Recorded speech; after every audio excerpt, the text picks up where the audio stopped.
po. Inuwi natin to, kalsada natin dinaan. Maubong lang siya pagka naka-restart.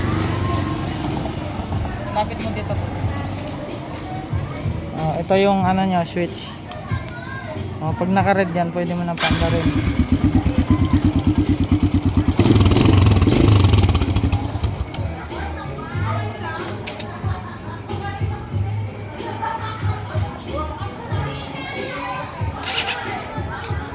Pag naka-primera siya, hindi siya tatakbo.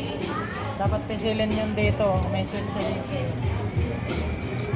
Testing natin mga boss ha.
Yan mga boss, nakuha natin to sa baras.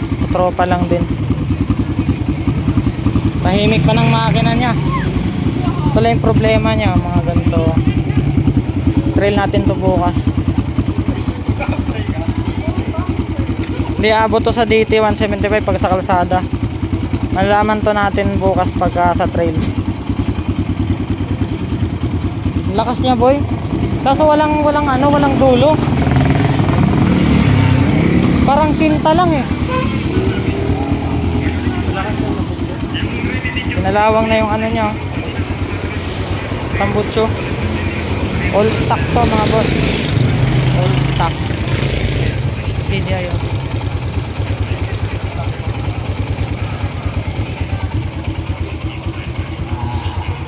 Bye bye.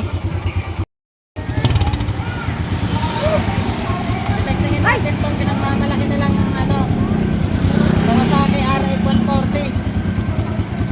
Tingnan natin kung mas malakas ba siya sa 175. Ganda ng shock niya oh. Wala bang magyaya mag-trail dyan mga bossing, bukas.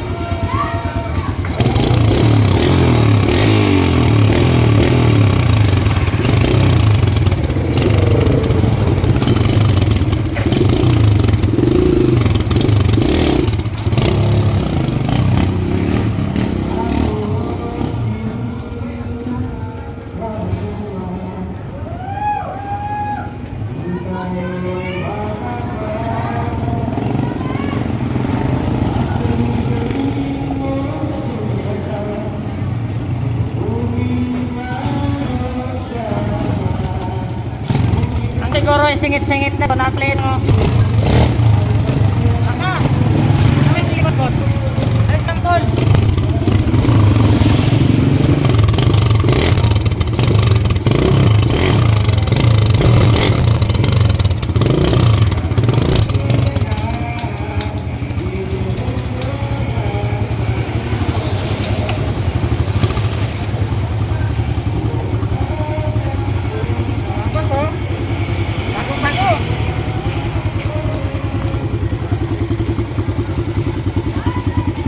Testing natin to kung ano, malakas ba talaga.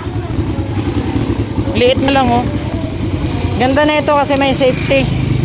Primera tapos hindi mo pinisil yung class, hindi siya R. May switch siya oh. All stock pa to nakuha natin. Pati tambok sa carburetor. Okay mouse, bye bye. Malakas siya, malakas. Mahina sa ritahan.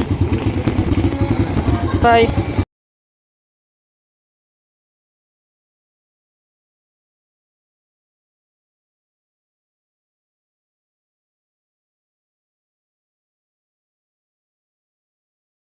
Yan mga boss oh, dito tayo sa baluarte ni Boss Kevin.